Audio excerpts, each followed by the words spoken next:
let's talk about adding and subtracting polynomials. First, I need to focus this. I'm sorry. I should have done that earlier. All right. When we add and subtract polynomials, all we're going to do is combine like terms. So you add or subtract the coefficients, and then you keep the variable with it. And I tell you here, you've got to keep the same term, letter for letter, exponent for exponent.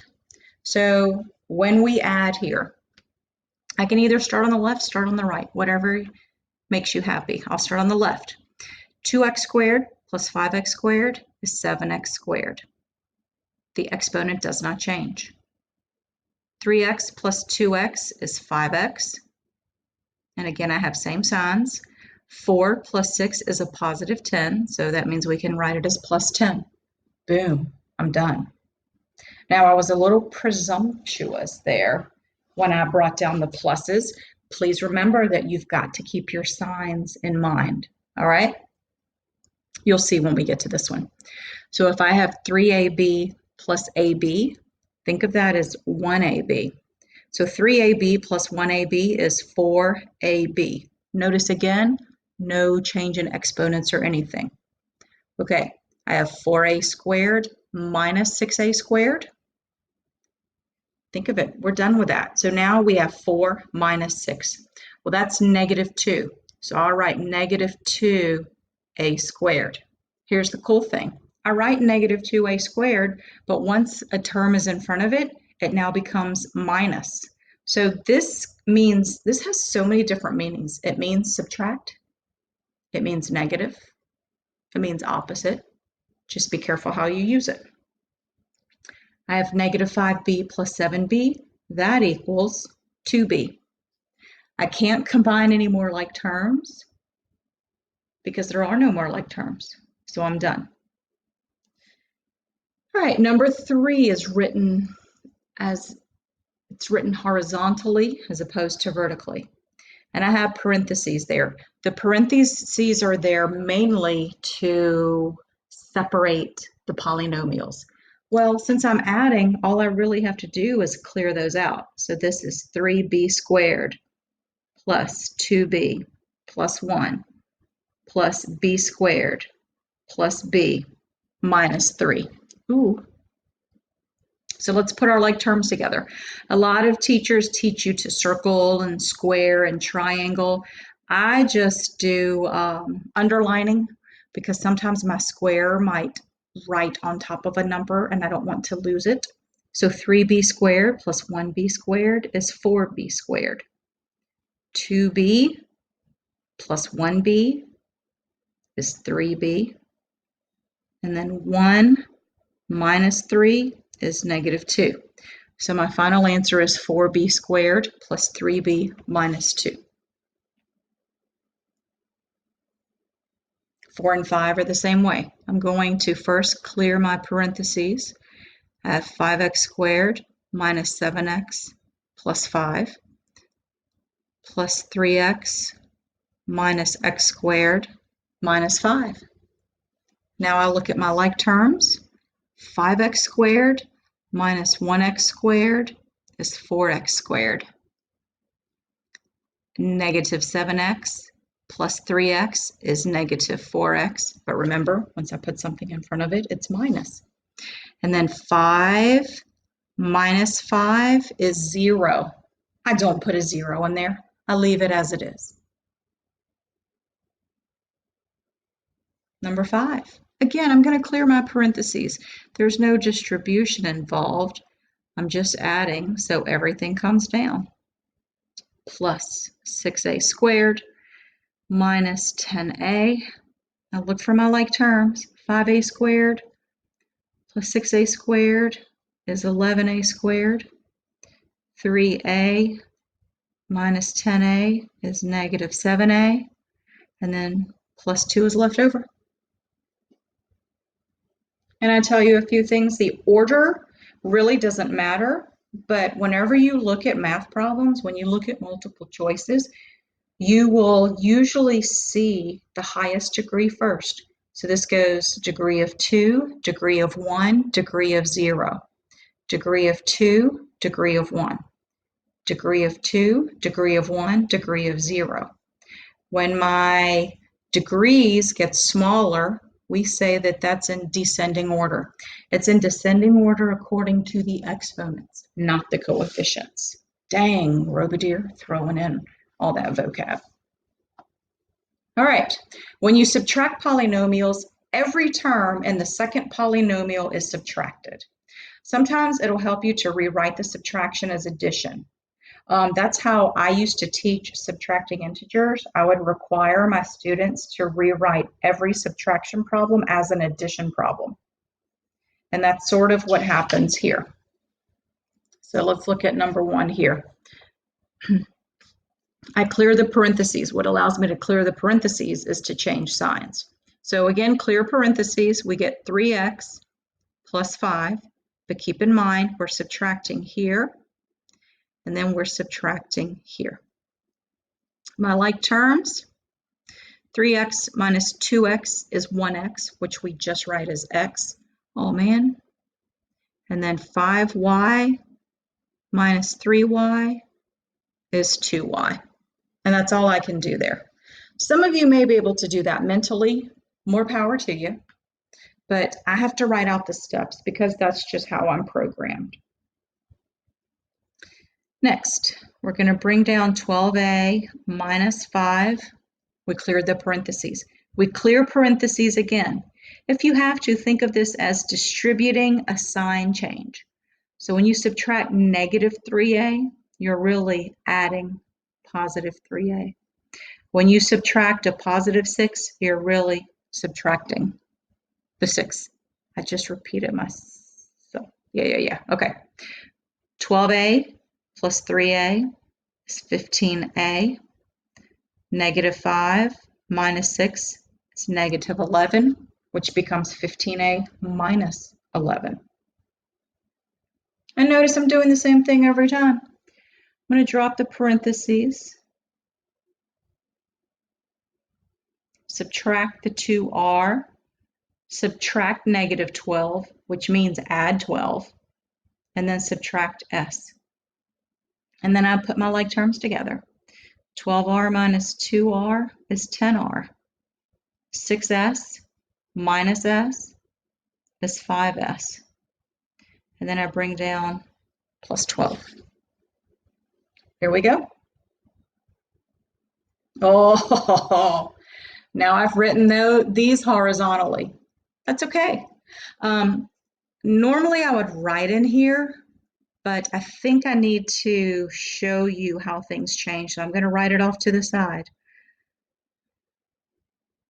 I have 12, oh, pardon me. I have 8p plus 12q. Everything here is going to be subtracted. Oh man, let me start this over. I'm going to leave some space. That's what I need to do. Okay, so this becomes 8p plus 12q. So we're going to subtract 3p squared. We're going to subtract 5p. We're going to subtract negative 3q, which means we're going to add, excuse me, 3q. All right. Oh my goodness. Subtraction became addition. And now we're doing the same thing that we did on 1, 2, and 3. So I bring down a negative 3p squared. I take 8p minus 5p, and I get 3p. And then I take 12q plus 3q, and I get 15q. And there it is. The advantage to writing addition problems vertically is that you can line up your like terms. And so that's what happened there, and that's going to sort of be an issue here. So I bring in 5a minus 6c. Now I have to subtract negative 2n, which means we add 2n. It's not any of these like terms. It's not like terms with any of those. So I bring it off to the side. When I subtract 3m, I subtract 3m off to the side. And now I'm going to add. bring down 5a, bring down minus 6c, bring down plus 2n, bring down minus 3m. I really want to write that in alphabetical order. That's how it's going to look on a multiple choice test. Because, you know, again, there are rules. If you want to leave it, that's fine as long as you could recognize that those are equivalent expressions. We're good to go. All right, I'm going to run out of room for number 6, but that's okay. Again, I'm subtracting, so I'm going to bring down b cubed minus 7b plus 3.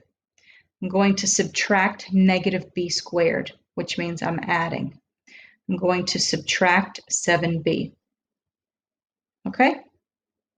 So b cubed goes with b cubed. B squared comes down as b squared plus b squared. Negative 7b minus 7b, negative 7 minus 7 is negative 14. And then I bring down my plus 3. So that's my final answer. I'm going to beg you to use a calculator. Just because it's still early and you might be a little fuzzy on your integers. What I don't want is for you to get a problem wrong because you forgot a negative or because you couldn't add and subtract negatives. So think about that, please. All right. Perimeter of polygons. Remember how you find the perimeter? That's where you add all the lengths. You add your side lengths. That is what's going to happen here. What's the perimeter of a rectangle? If the length is 3x squared plus 6x plus 10, and the width is 3x plus 5, you may want to draw a picture. And you know what? I am a dummy because my picture doesn't match my sentence. I need to make this plus. Now they match. So how do you find perimeter? There are 2 ways. You could say, okay, I could use the formula. Perimeter is 2 times the length plus 2 times the width. So my length here is 3x plus 5. My width is 3x squared plus 6x plus 10. Now we distribute. So we get 6x plus 10. And I distribute here plus 6x squared plus 12x plus 20. And I see that there's a 6x squared. I see there is 6x plus 12x. And then I see plus, I'm just gonna leave those alone. I have 10 plus 20 is 30. That's what I would do if I wanted to use the formula. I'm going to do that problem that way every time because I'm lazy and it's less work for me. If you cannot see that, however, keep in mind that if the width here is 3x squared plus 6x plus 10, that's the width here as well. If the length is 3x plus 5, because it's a rectangle, this length is 3x plus 5. And what does perimeter say to do? Add the 4 sides. So I have 3x squared plus 6x plus 10 plus 3x plus 5. And look at me over here lining up my like terms. Way to go. I have 3x squared plus 6x plus 10. And then my last length is 3x plus 5. Add these babies up. 3x squared plus 3x squared is 6x squared. 6x plus 3x plus 6x plus 3x is 18x. 10 plus 5 plus 10 plus 5 is 30. And oh my goodness, look at that. I got the same answer. Guess what? That means I could use either method. I'll get the same answer either way. All right, let's look at this last one. If the perimeter of the pentagon below is that thing, what is the side of the missing length? Well, here's how it works. It's an addition problem. and it's a subtraction problem. So this is like the big daddy length. I've got to find all of these and subtract it, and that'll give me the missing length. So guess what I've got to do first? Yeah, I've got to add all these up, and I'm going to do that over here off to the side. So I have 3x to the fourth, and watch what I do here. X cubed, x squared, x minus 4. I have 5x cubed minus 2x squared. I have 4x to the fourth minus 2x squared. Oh, doesn't go there. I'm lining up my fourth power, my third power, my squared, my linear, and so on. Minus 2x squared minus 3x. And then my last one is 4x cubed plus 6x, and that will go here. All right, so remember, x to the fourth terms, that's 7x to the fourth. X cubed terms, 5 plus 4 is 9. X squared terms, negative 2 minus 2 is, oh, that's wrong. Come on, rope deer. Negative 4x squared. Negative 3x plus 6x is 3x. And then we have that minus 4. So to find the missing, we take our grand total minus the little total, and that gives us what we're missing. So I should tell you in words. So the grand total minus the subtotal equals the missing length. Okay, so at this point, we can either do this vertically or horizontally. I think I'm just going to do this horizontally because I'm going to have some missing. No, we'll do it vertically since we started vertically. So we're going to take 7x to the fourth plus 9x cubed minus 6x squared. Oh, I got to leave a space here. Plus 10. And why am I doing that? Well, because I've got an x term that needs to be accounted for. And check this out. Remember up here, I was putting parentheses around the polynomials. Guess what I'm going to do down here? I'm just going to put the parentheses right there. And when I subtract, I get 7x to the fourth plus 9x cubed minus 4x squared plus 3x minus 4. Okay? Now I can subtract, and y'all check this out. 7x to the fourth minus 7x to the fourth is 0, so it's gone. 9x cubed minus 9x cubed is 0, it's gone. Okay, work with me here. Negative 6x squared minus negative 4x squared is negative 2x squared. 0 minus 3x is negative 3x. And then 10 minus negative 4 is 10 plus 4. And that's my missing length.